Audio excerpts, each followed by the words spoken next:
가의 동맹을 보면서 자괴감을 느끼는 기독교인들에게 기독교는 민주주의를 싫어하는지 아예 관심이 없는지 아니면 기독교도 민주주의를 지지하는지 답답하고 궁금한 시민들에게 호모 요쿠스의 저자 이병주 변호사가 시원한 질문과 명쾌한 답변을 제시합니다. 박근혜 사태와 기독교의 문제, 기독교인들에게 민주주의는 무엇인가? 도서출판 대장간.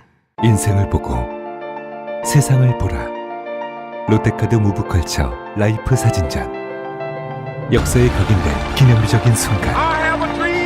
거대한 존재에 맞선 인류의 도전. 어두운 시대를 밝혀낸 20세기의 영웅들. 삶과 역사가 만난 그곳 라이프. 생명이란 이름에 담긴 900만 장의 역사. 롯데카드 무브컬처 라이프 사진전. 예술의 전당. 텍스토머 정품을 꼭 확인하세요. 우리 집 방충망 바꿨어요. 미세벌레 덤벼봐 먼지 모두 덤벼봐 촘촘해서 촘촘만 방충망은 촘촘만 예쁘고 통풍까지 좋아요.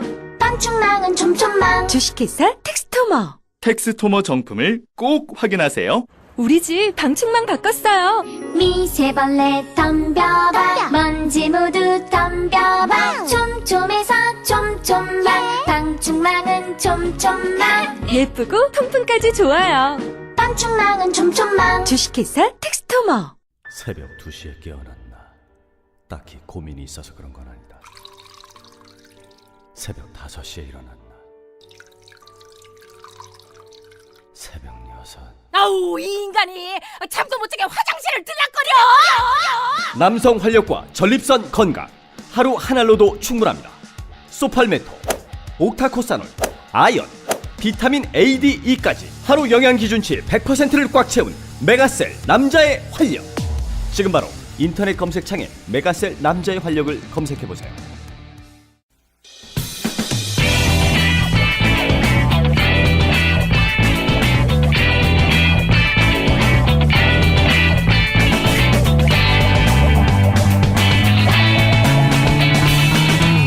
김어준의 뉴스공장.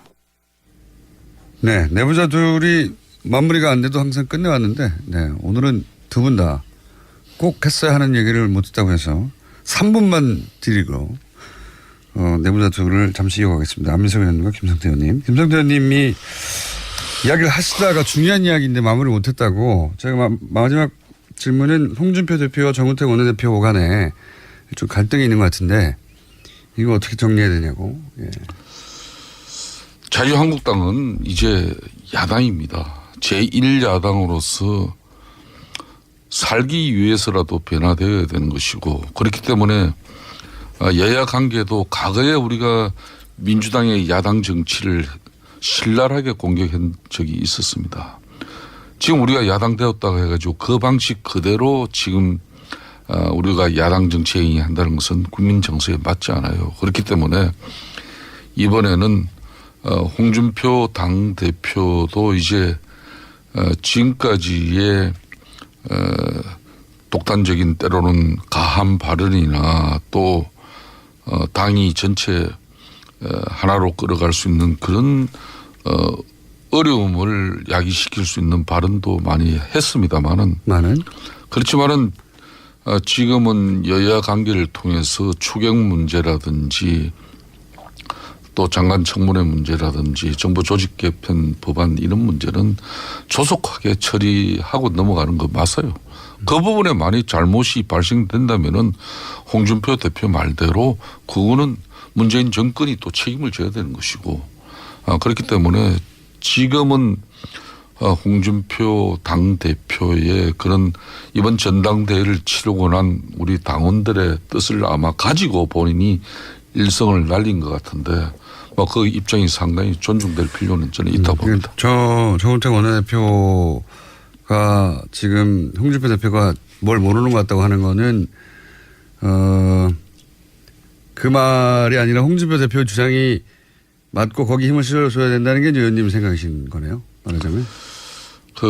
아무래도 이제 당 대표와 원내 대표 간에 특히 홍준표 대표는 원외입니다. 지금 현역 그렇죠. 의원이 아니에요. 네. 현역 의원도 아닌 상태에서 당대표를 맡고 있기 때문에 특히 원내에서 교섭단체 간에 지금 현재 협상이 잘 이루어지지 않고 국회 의사 일정이 제대로 굴러가지 않고 국회에 또 이렇게 넘어온 의사 일정들이 해소가 되지 않고 있죠. 이 부분에 대해서는 그래도 정우택 대표가 잘 알고 있습니다만은 그래도 전당대회를 치르면서 국민들과 당원들의 뜻을 가장 근접하게 받은 사람의 뜻이 홍준표 대표의 뜻이니까 당분간은 이분의 뜻을 존중하는 것도 우리 당이 뭐 크게 발전하는데 도움이 되리라고 김성태 봅니다. 의원님의 저 말씀 굉장히 중요하고 의미심장한 이야기인데요. 제가 볼 때는 정우택 원내대표는 친박을 향한 정치를 하는 것이고요. 지금 홍준표 당대표가 말씀하시는 거는 국민들을 향한 지금 정치를 하고 있다 저는 봐요. 그래서 지금 김성태 의원님이 결국에는 홍준표 당대표의 손을 들어준 거거든요. 그래서 지금 정치적으로 중간 지대에 있는 김성태 의원님 또 야당의 아주 핵심 중진이지 않습니까? 지금 뭐 그동안 오갈 데 없이 그런 실선이 됐지만요. 근데 지금 시점에서 홍준표 당대표의 손을 들어준 김성태 의원님의 저 판단은 저는 굉장히 정확한 그리고 앞으로도 후회 없을 그런 판단이라고 보고요. 이왕이면은 권력 있는데 권력 있는데 줄을 서세요. 아니 뭐 홍준표 대표가 무슨 권력입니까? 이게 왜냐하면 뭐 지금 국가 권력을 가졌습니까? 뭐 안 그러면은 지금 현재 공천권을 당상 행사할 수 있는 총선의 대표입니까? 기본적으로 친박과 홍준표의 싸움이거든요. 그래서 1라운드에서는 당대표 당선으로 홍준표가 압승을 하지 않았습니까? 2라운드 싸움 남은 것은 지방선거 공천권 싸움이 남아있거든요. 그래서 홍준표는 지금 당대표로서 우월한 위치에 있을 수밖에 없어요. 물론 친박의 반격도 만만치 않지만요. 국민들의 이미 친박을 거의 내팽개친 그런 상태지 않습니까? 그래서 가능하면 홍준표 대표가 국민 쪽으로 지금 이동하고 있는 모습은 오히려 저희 여당으로서도 좀 긴장감 느끼고 좀 바람직한 1년 거죠. 후에 지방선거를 바라보고 당권인 쪽으로 줄을 서야 한다는 거죠? 저는 지금 뭐 그 무질도사께서 좀 웬 뜬금없는 말씀이시고 자유한국당이 아직 야당으로서의 준비나 자세가 덜 됐어요. 더군다나 야당은 사실상 국민의 지지를 먹고 사는 정당입니다. 지금 국민의 지지와 국민의 신뢰가 존재하지 않는 그런 정당에서 아직 야당이 야당답게 제대로 역할을 하려면은 국민적 지지를 신뢰를 이끌어내야 돼요. 그렇지만은 한마디로 오늘 아침에 김성태, 홍준표 당대표 손들어 주다 그거 아닙니까? 그런데 그렇죠. 지금 자유한국당의 현실은 제목이 나왔으니까 이제 끝내죠 이제. 그래서 우리가 지금 현재 최소한의 어떤 견제와 비판의 역할도 국민들을 대표해서 대신해서 할 수 없는 상태에서 우리가 선택과 집중을 한다면은 무조건적인 반대는 국민의 뜻이 아니다. 그렇기 때문에 제1야당으로서 비록 민주당의 일인 과거에 볼썽사로운 이런 정치 행태를 우리가 답습할 필요는 없다 봐요. 그래서 홍준표 맞고 정우택 틀리다 그거 아닙니까? 이번 측면에서는 홍준표는 가장 뜨끈뜨끈하게 국민의 뜻을 대변했다고 봅니다. 해방 이후 처음으로 홍준표 대표가 제대로 된 지금 판단하고 있는 것 같아요. 지금 안민석 의원 뭐 오늘 정도 절하고 아마 다음 방송부터는 또 홍준표 대표에 대해서 아마 신랄한 공격이 더 바로 이어질 겁니다. 앞으로 지켜봐야죠. 알겠습니다. 김성태, 홍준표 줄 서다라고 제목을 정하고. 그렇게 또 이 방송의 문제가 이거예요. 더불어민주당의 안민석 의원 그리고 빨리 마칩시다. 자유한국당의 김성태 의원이었습니다. 감사합니다. 그렇게 방송을 마무리하면 안 되는데 참.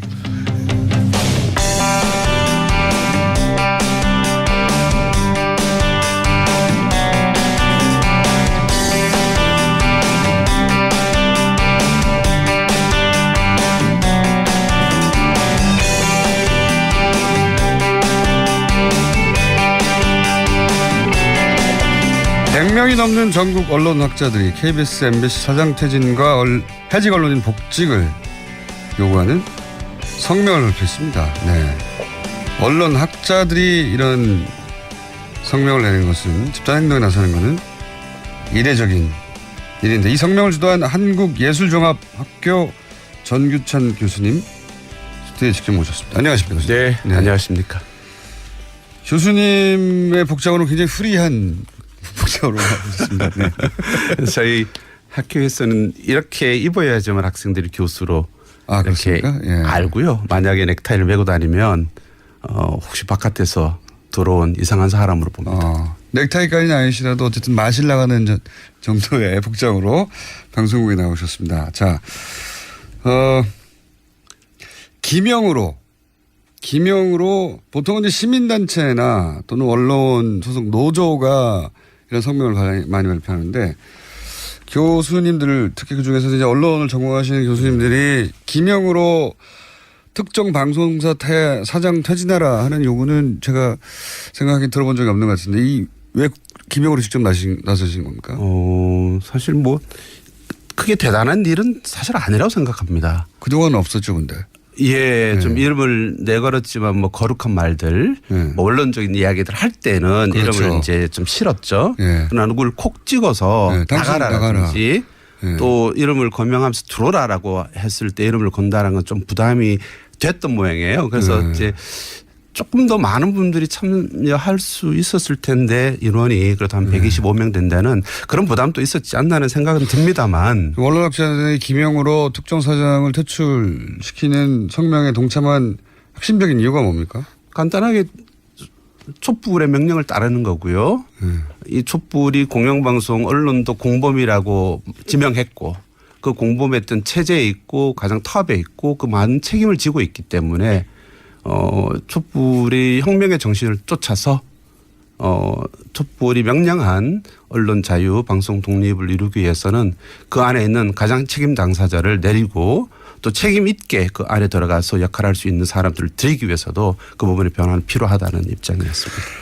그런데 이제 법적으로 보자면 이분들의 임기가 보장된 MBC 사장 같은 경우에는 제가 알기로는 거의 3년 가까이 남아 있고요. 그렇죠? 법적으로는 임기가 보장됐는데 구체적으로 위법한 사항이 뭐 형사적으로든 민사적으로 확실하게 드러나지 않은 상황에서 물러나라고 하는 것은 부당하다고 얘기하지 않겠습니까? 당사자들은? 많은 분들이 그래서 그 지난 2008년 정현주 사장 건을 자꾸 비교해서 이야기하는데요. 네. 그러니까 KBS 그러니까 새로운 정권이 들어서고 정권에서 특별히 하자가 없자 정권에서 찍어 누르고 결국은 이제 물러나게 만들었던 그런 강제로 정권이 공영방송의 사장을 물러나게 한 것과 무엇이 다르냐라고 이제 묻게 되는 거죠. 그것이 기억을 우리가 정확히 해야 되는 거죠. 2008년 때 한번 보시면 KBS 앞에 가스통을 둔 군복 입은 아저씨들이 그렇죠. 출격을 했었습니다. 보수단체들이. 예. 공영방송을 빨갱이 방송이라고 지목했고 정윤주 사장을 따지고 보면 이제 빨갱이 방송의 사장으로 지목했었죠. 그렇게 아래로부터 이제 밀어붙이고 위로부터 이제 찍어서 정윤주 사장을 내몰았던 거죠. 법적 책임도 물었었고. 그렇습니다. 근데 지금은 다르죠. 우리가 언제 뭐 가스통을 들고 우리가 KBS 가는 거 아니지 않습니까? 그래서 정권이 나서서 찍어서 사장을 내쫓아 보내는 게 아니죠. 우리는 오직 촛불의 명령을 따르고 있을 따름입니다. 그리고 어떤 하자가 있는지 여부는 조사하자는 것이죠. 우리가 진상조사위원회를 국가와 대통령, 국무총리 정 안 되면 문화부가 그 블랙리스트에 대해서 진상조사위원회를 꾸렸듯이 책임 있는 어떤 국가기관에서도 정확히 조사하자. 그래서 하면 우리가 생각했을 때의 그 비리와 부정과 불의는 분명히 다 드러날 것이다. 그래서 저희들은 민주주의 우리가 민주화 체제였던 그런 산물로서 생겨난 그 공영방송 아니겠습니까? 그렇다면 공영방송이 민주화 기능을 다한다라면 정의다. 근데 그에 반역하여 민주화, 한국 민주주의를 해친다면 그건 불이다. 저희들은 헌법 정신을 내세우는 거죠. 헌법 정신에는 그 불의에 한거한 4.19 어떤 그 민주 이념을 계승한다라고 돼 있다는 거죠.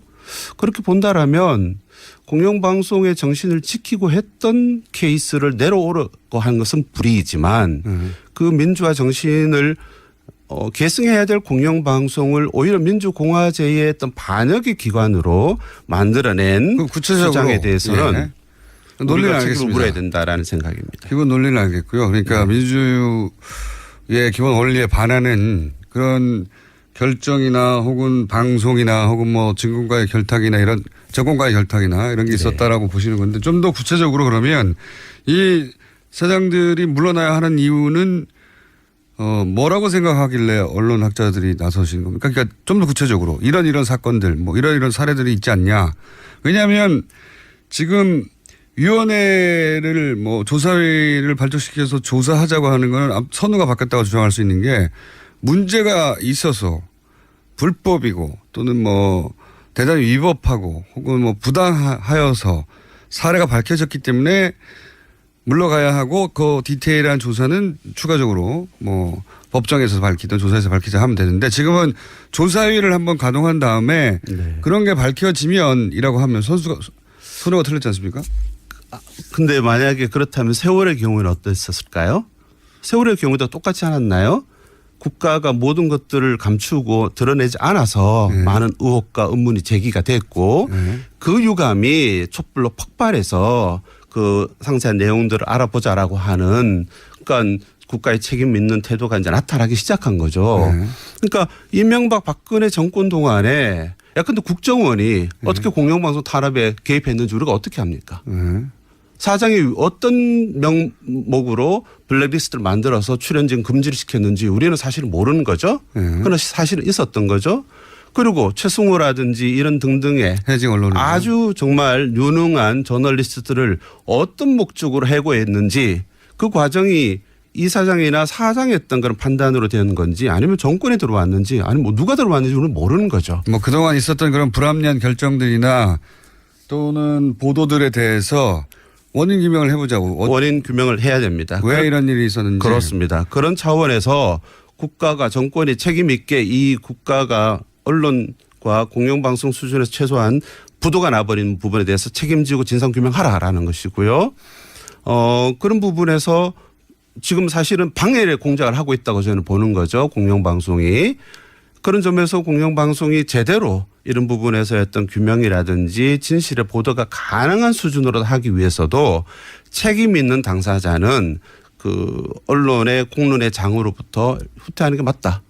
저희들은 그렇게 요구를 하고 명령을 하는 겁니다.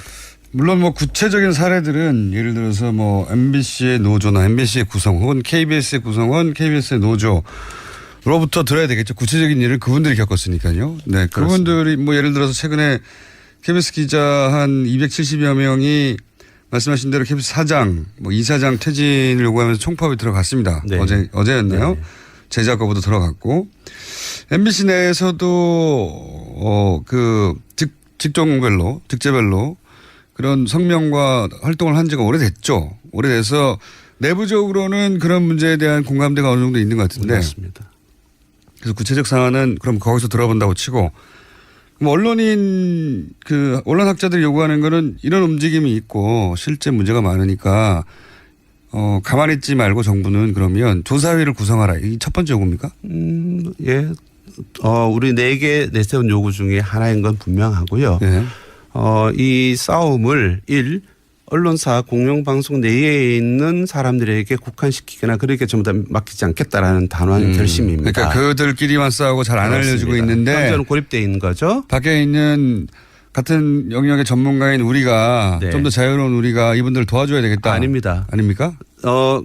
KBS, MBC 이사장, 예. 박문진 이사장, 공영방송의 가장 중요한 기관에 언론학자들이 참여했었죠. 예. 그 책임을 우리는 스스로 물은 겁니다. 우리도 참여했었는데. 그렇습니다. 우리 분야도 우리 학자들도 거기 참여했는데. 그러니까 공영방송이 지금처럼 이렇게 몰락 개판이 된 데는 단순히 그들의 탓만이 아니라 그걸 방임하고 방조하고 심지어는 참여해서 정책적으로나 혹은 인적으로 참여해서 이렇게 만드는 우리의 책임도 있다는 걸 분명히 묻는다. 그렇다면 현 사태를 개선하는 것도 우리의 책임이다. 언론학자들이. 이렇게 저희의 자책을 하는 것이고요. 그러니까 이게 이제 관찰하다 보니 그런 문제가 있어서 개입하는 게 아니라 이거 언론학자 우리들의 문제이기도 하다. 그렇습니다. 이건 그래서 일종의 자체 고발이고요. 그래서 실명으로 우리 안에 또 적폐가 있었다라는 것을 내세우는 것까지는 저희가 용기 있게 용감하게 하지는 못했죠. 더 많은 우리 언론학자들 중에 누구누구도 문제 있는 거 아니냐. 우리끼리도 자성해야 된다.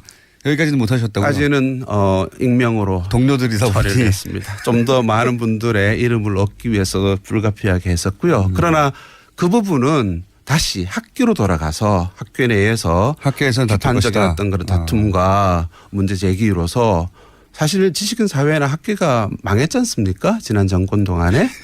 라는 것들을 책임 있는 언론학회에서부터도 시작하자라는 점에서 그 논의를 사실 시작하고 있는데요. 혹시 KBS 기자들 혹은 뭐 MBC PD들 많습니다. 사실 이런 얘기를 하는 분들은 워낙 보도가 제대로 되지 않아서 MBC 내에서 MBC PD들이 그런 얘기를 한다는 걸 MBC가 보도하지 않고요. KBS 기자들이 이런 욕을 한다는 건 KBS가 보도하지 않으니까 맞습니다. 있는지를 모르죠. 있는지를 모르는데 실제로는 아주 부글부글 하는 이야기들이 많습니다. 저희들이 어저께 기자회견 하는데도 카메라가 2개가 떴는데요. 경향신문이 카메라를 띄워서 이제 동영상으로 배포했고요. 하나는 MBC가 떠서 제가 노조위원장에 물어봤습니다. 그래서 무슨 카메라고 하니까 체중 카메라일 가능성이 높다고 했습니다. 카메라. 그러니까 우리가 지금 이렇게 중요하게 문제 제기하는 게 고립되고 사실 MBC 안에 싸우고 있는 많은 목소리들이 완전 이렇게 폐쇄되어 있죠. 그분들하고는 혹시 교류가 있으십니까? 어저께 나와서 뜨거운 눈빛을 사나이들 사이에서 교환을 했었고요. 처음 있는 일입니까? 사나이들만 교환했겠습니까? 여성분들 사실은 오셔서 작가분이나 PD분들 오셔서 저희들과 뜨거운 또 포옹도 했습니다.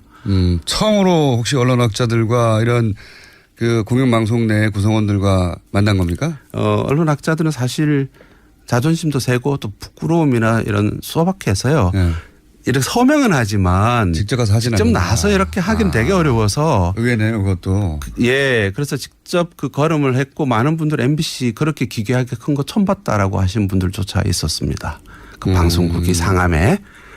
이사 가고 나서 그 MBC를 처음 가보면 언론학자들이 현장에 가보셔야죠.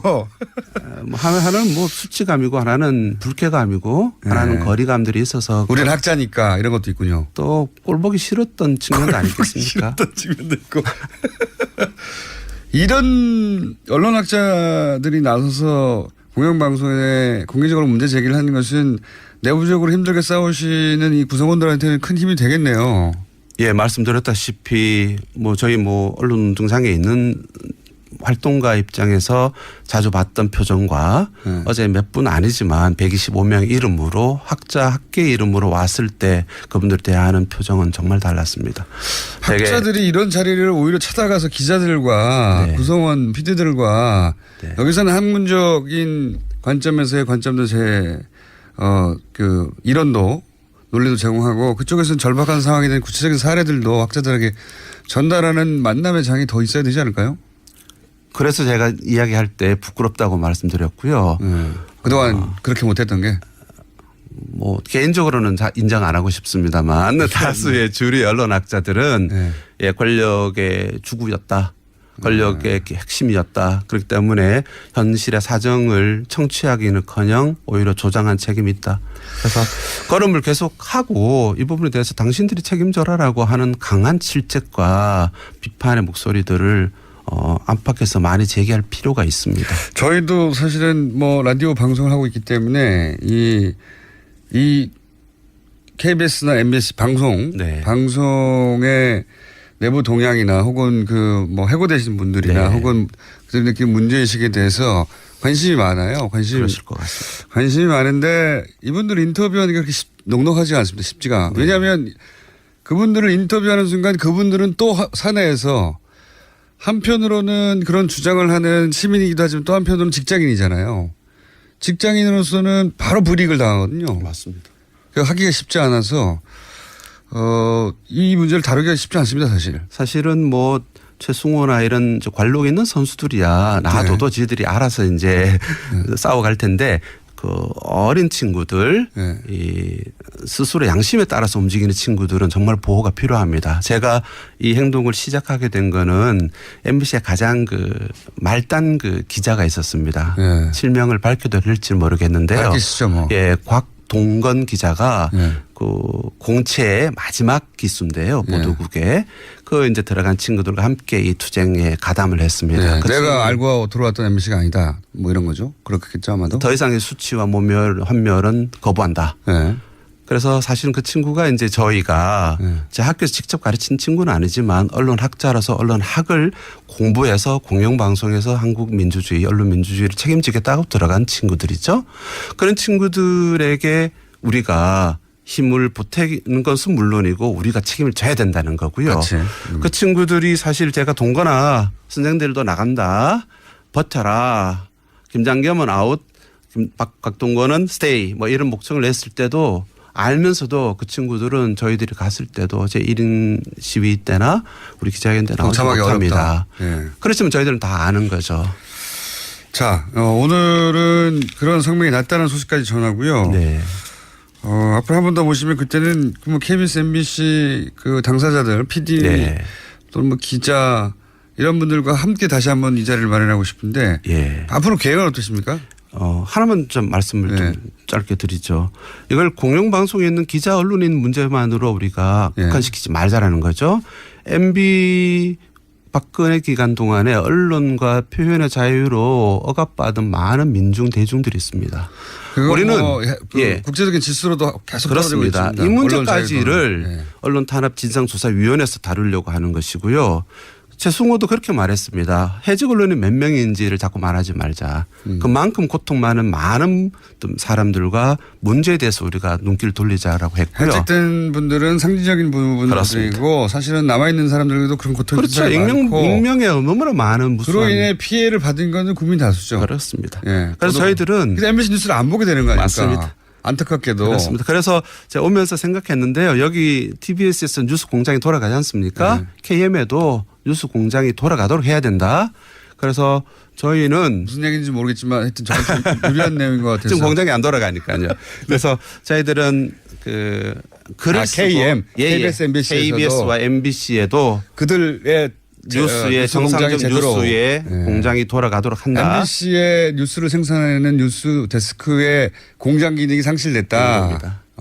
그래서 저희가 할 수 있는 거는 뭐 글을 쓰는 거고 이제 가진 입으로 말을 하는 것이겠지만 행동으로도 나선다. 그래서 방통위가 되든 국회가 되든 뭐 청와대 국무총리가 되든 우리의 분명한 의사 학계의 125명의 이름으로 모아진 여론은 적극적으로 이 뜨거운 여름에도 계속 전달하겠다. 이까지는 약속을 드리겠습니다. 알겠습니다.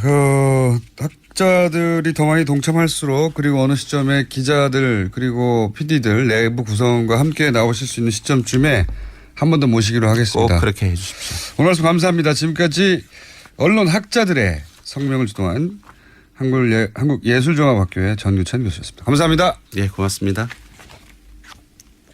저희 반론기는 항상 열려 있으니까 해당 방송사 측 혹은 뭐 방금 언급하신 국정원의 반론 언제든지 저희가 받습니다.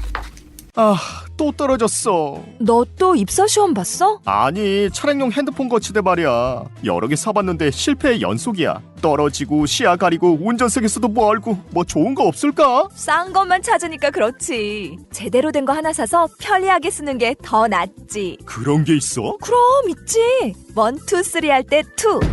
힘 세다 할 때 힘. 2 힘. 2 힘? 2배로 힘이 세다는 건가? 네이버 검색창에 2 힘을 검색해보세요. 100년 이상 살 수 있는 장수 어종, 캐비아를 낳는 어종으로 더욱 유명한 철갑상어.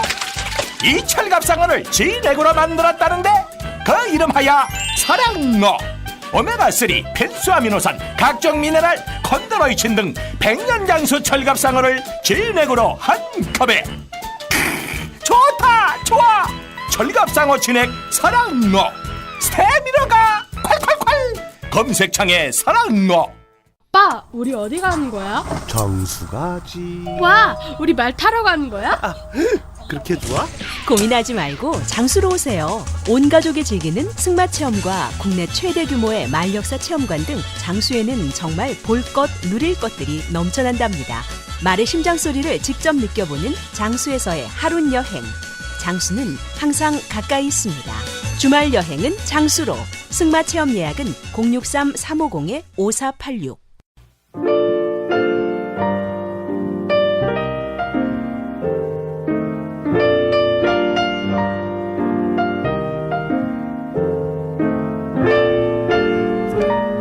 불 친절한 AS 오늘도 누가 누구 멀리서 듣나 많이 왔습니다. 아프리카 출장 왔는데 7시간 시차인데 매일 뉴스공장을 청취하고 있습니다. 네, 뉴스공장 때문에 데이터 로밍을 이용했어요. 잘하셨습니다. 어차피 메일 막혀서 교통정보 따윈 필요 없다. 자카르타에서 듣고 있습니다. 어차피 오늘도 막히겠지. 자카르타고요. 시애틀 우체부입니다. 라고 권종상 씨가 이름을 밝히면서 본인 사진을 보내오셨는데 이번에 안민석 의원이 미국 방문했을 때 같이 찍은 사진이라고 사진까지 보내셨는데 굳이 사진까지 보내주시지 않으셔도 됩니다. 연애와 국제정치 한번 해주세요. 연애와 국제정치. 제가 과거에 윤도현 씨 방송에 잠시 고정으로 나갈 때 연애 상담을 해달라길래 이 엄중한 시국에 어떻게 연애 상담만 하냐고 연애와 국제정치라는 코너를 만들어가지고 국제정치를 약 20초 얘기하고 연애를 20분 얘기한 적이 있습니다. 재밌었었나 보네요. 예. 언제 한번 단발성을 한번 해보겠습니다. 자, 여기까지 하겠습니다.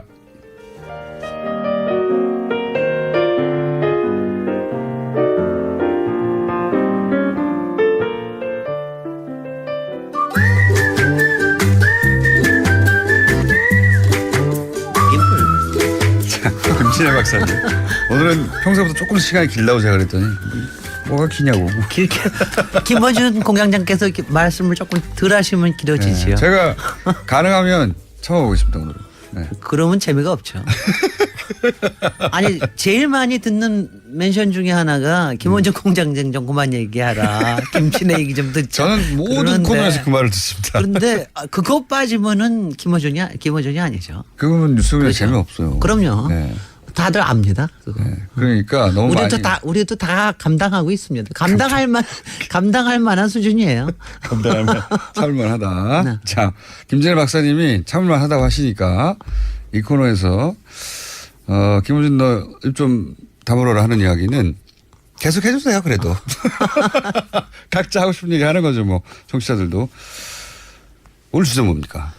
오늘 사실은 주제가 없는 날인데요. 주제가 없는 날에 제가 이제 고민을 좀 털어놓으니까 왜 도시 이야기인가, 왜 이 코너가 어떻게 시작이 됐고 지금 사실 이제 10달째 들어가요. 그러니까 예. 이제 온갖 얘기를 했죠. 온갖 얘기를 했고 저 10달째면은 이제 애 하나 난 거거든요. 애 하나 낳는데 야 이거는 이제 어떻게 키워야 되나 말아야 되나 뭐 이런 고민들. 도시 이야기를 주제로 책 내자고 하는 출판사는 없나요? 뭐 한 10군데서 들어왔어요. 그래요? 그래도 안 그래도 제가 지금 출판사들은 제안할 때 컨셉을 제안할 거 아닙니까? 컨셉도 제안하죠. 우리는 컨셉을 모르는데 출판사는 이미 물론이죠. 어떻게 하면 잘 팔리나. 네. 근데 저도 뭐 그런 건 있어요. 이거 공장장 뉴스공장 덕분에 도시에 대한 주제를 좀 책을 좀 많이 팔아볼 수도 있지 않나. 뭐 이런 왜냐하면 제가 여러 종류의 책을 썼는데 저도 뭐 상당히 베스트셀러 작가라고 하는데.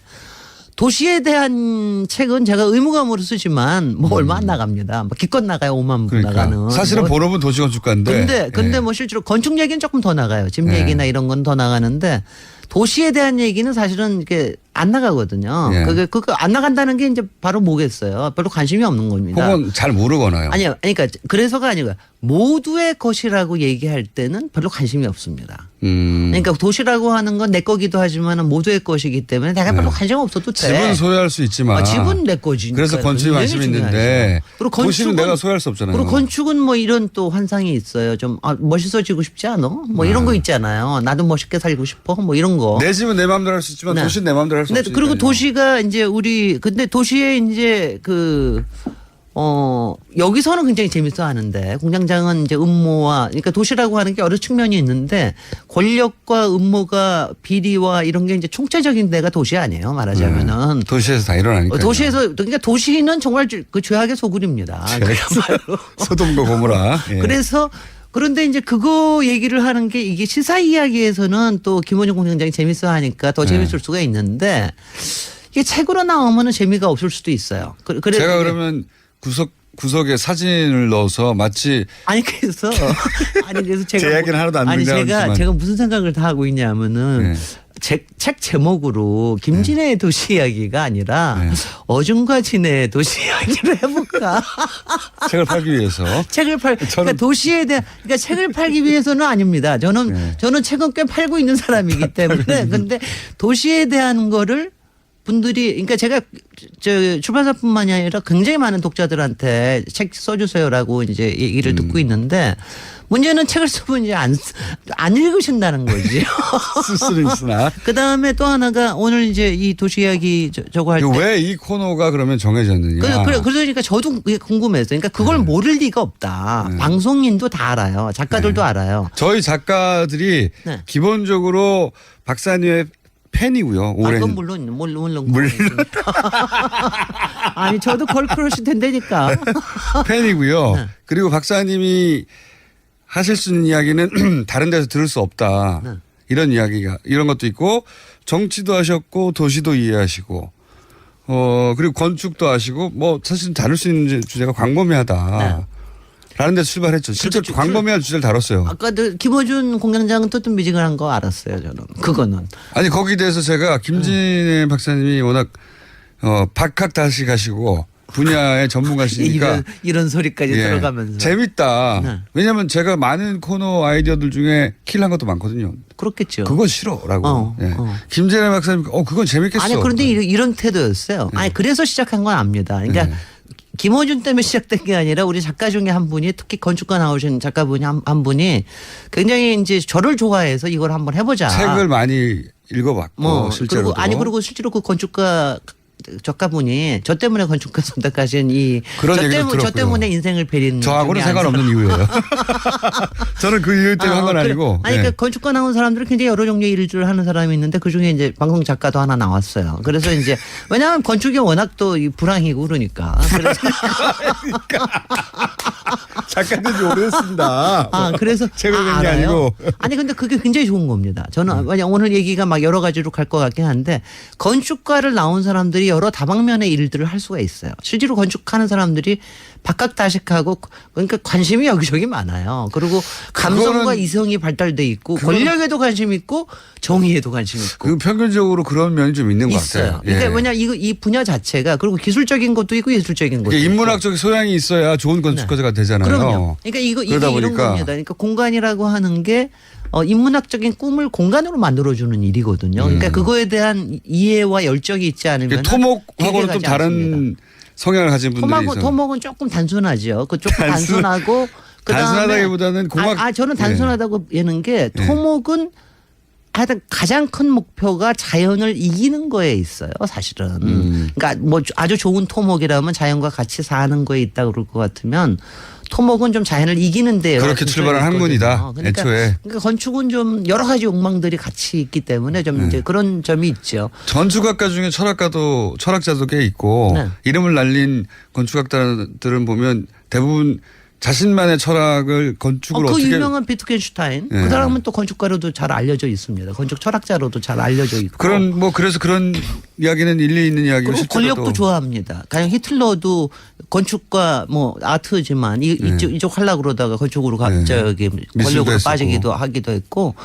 그래서 등등의 이런 거를 알긴 하지만 도시 이야기라고 하는 거를 제안을 해서 저도 좀 이상하게 생각을 했어요. 이거 별로 관심들이 없을 텐데. 근데 그래서 실제로는 반응이 아주 뜨겁습니다. 아니 그래서 제가 저는 목표를 어떻게 잡았냐 하면은 애초에 김어준이 관심은 끌자. 김어준이가 재밌어 하면은 코너는 성공이다. 김어준이 관심이 없어 하면은 별로다. 어때 성공했습니까? 그게 맞아요. 맞는 것이 진행자가 재밌어요. 제 이야기도 꼭 제가 아니더라도 진행자가 재밌어야 얘기가 재밌게 오가는 데다가 제가 사실은 딱 그냥 대중적인 수준의 눈높이를 가진 평균적인 사람이거든요. 아니 평균적인 사람은 아니야. 좀 이상한 사람이긴 해. 그냥 호기심이 들면 그걸 끝까지 가보는 게 다를 뿐 호기심의 종류나 방향은 비슷해요. 글쎄요. 그래서 이제 어느 만큼 진행이 되면서 김원영 공장장이 조금 관심이 커지는구나. 아직 뭐 본인이 나서서 하지는 않겠지만 그래도 관심은 생기는구나. 그러고 나니까는 조금 이제 이건 조금은 갈 수 있겠다. 사람들이 자기가 사는 공간에 대한 관심이 있어요. 있는데 그거를 이렇게 풀어서 설명하거나 또는 그게 왜 어떻게 만들어졌는지 혹은 이걸 만드는 과정에서 무슨 비리가 있었는지 총체적인 이야기를 한 군데서 들을 기회가 없죠. 바로 그거예요. 그러니까 저는 사실 도움을 받은 것도 있는데 이쪽이 때문에. 저도 처음에 시작할 때는 뭐 공장장도 이거 멋있는 얘기 듣고 싶어 하고 그러는 거 아니야 막 의심하고 그랬잖아요. 근데 보니까 조금 있다가 마침 탄핵이 생겼어요. 탄핵이 생기고 그다음에 대선이 생기고 그러니까 여러 가지 정치 공간에 대한 정치 역학에 대한 굉장히 많이 도시에는 시사도 있고 인문학도 있고 철학도 있고 다 있잖아요. 그 부분에 이제 광장이 들어오고 우리 박근혜 작품인 광장이 들어오고 그러고 나서 이제 대선이 있으니까는 이제 공약 얘기하면서 4대강 얘기도 하고 뭐 이런 얘기하니까 이명박 얘기도 하고 그러니까 이제 사람들이 어머 그래. 그러면서 많이 관심들이 생기신 것 같아요. 그래서 지금은 저도 이제는 김원영 공장장의 관심뿐만이 아니라 청취자분들께서도 꽤 관심들이 좀 생기셨다라는 생각까지는 듣는데 맞습니까? 네. 하고 답을 했다고 하고. 네네. 그러니까 이 코너가 근데 또 유독 여성 청취자들의 반응이 좋다고. 그 이유는 뭘까요? 그건 제가 보기에는 박사님이 가진 캐릭터 때문이라고 봐요. 어떤 캐릭터? 일단 여잔지 남잔지 모르겠는 목소리. 칭찬을 듣고 싶으신 겁니까? 아니요. 칭찬이 아니라 분석을 듣고 싶은 거지. 그 평범하지 않은 이상한 분석. 그건 이제 보통 여성 전문가들이 잘 다루지 않은 영역이기도 하고요. 실제. 대부분은 목소리가 처음에 약간 중성적이어서 여성인가 남성인가 헷갈리는 분들도 많고요. 여성인지 알고 나서 매력을 느끼는 분들도 많고요. 내용도 그렇고 그리고 그 이야기의 전개 방식도 굉장히 여성들이 잘 따라가기 쉽게 보통 남성들이 전문적인 용어 통통 던지고 맞아요. 그럼 잘난 척하고 끝나거든요. 근데 굉장히 편안하게 이야기가 진행되니까. 아니 그러니까 그리고 무엇보다도 저하고의 케미가 좋고. 이거 또 끝은 그렇게 나네. 자, 근데 이게 오늘 얘기를 나누다 보니까 결국 오늘 주제를 정하지 못하셔가지고. 사실은 이겁니다. 주제는 사실 정했어요. 다음에 이제 다음번에 이제 제가 여름 특집을 하자고 얘기를 했습니다. 여태까지 도시라고 했지만 도시 이야기는 딱 한 번 뭐 별로 그렇게 많이 안 했습니다. 그래서 제가 여름 특집으로 도시들을 골라서 이제 좀 하자. 그러니까 근데 이제 이러면 다 또 여행 가기 좋은 도시만 다 또 생각을 해서. 그렇죠. 이건 이 코너가 다를 얘기예요. 그래서 그거는 아닐 것 같고. 그래서 이제 저는 또 특색 있게 해야 되니까 좋기는 이제 우리들 주변에 지금 있는 도시들 이게 시사에 올라오는 도시들 그러니까 가령 예컨대 지금 문재인 대통령께서 가신 데가 베를린 아니에요. 베를린 같으면 엄청난 정말 재밌는 도시거든요. 정말 보기 역사도 그렇고 엄청나게 재밌는 도시인데 베를린과 그다음에는 우리 도시를 비교를 한다면 어디하고 비교를 할 수 있을까? 꼭 베를린하고 바로는 아니더라도 가령 저는 베를린 하면 이상하게 생각이 나는 도시는 통영입니다.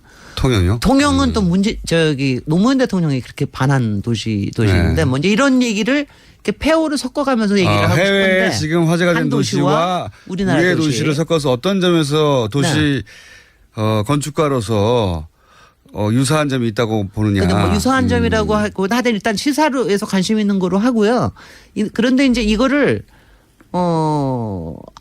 한 군데서 다루려고 그러면은 18분 가지고는 도저히 부족해요. 그래서 이제 뭐 하나씩. 18분. 자, 그렇다고 22분 달라는 소리 안 할 테니 걱정하지 마십시오.